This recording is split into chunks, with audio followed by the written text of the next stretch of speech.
Vous faites virer des gens de leur lieu de travail en raison de leur vie parce que vous êtes vraiment possédé par le mal. Vous pensez que les gens sont obligés d'accepter vos récits. En gros, si vous avez un désaccord avec vous, je vous écraserai et je vous ruinerai, dit l'homme qui prétend être l'un des élus de Dieu. 2 ans de harcèlement de sa part et de celle de sa vieille fille, qui prétend être l'un des élus de Dieu. Donc, Dieu veut que je te détruise, que je t'anéantisse, que je te harcèle, que j'appelle le FBI et que je te reproche la pizza parce que je suis.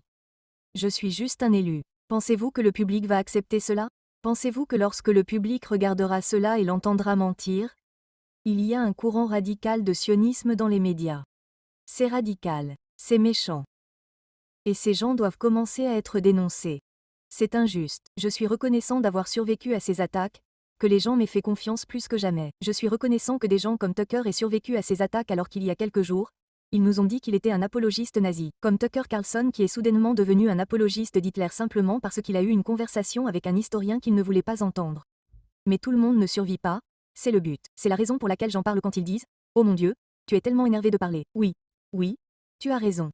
Parce qu'il y a tellement de gens qui ont vu leur vie ruinée à cause de ces mensonges. Ce n'est pas bien.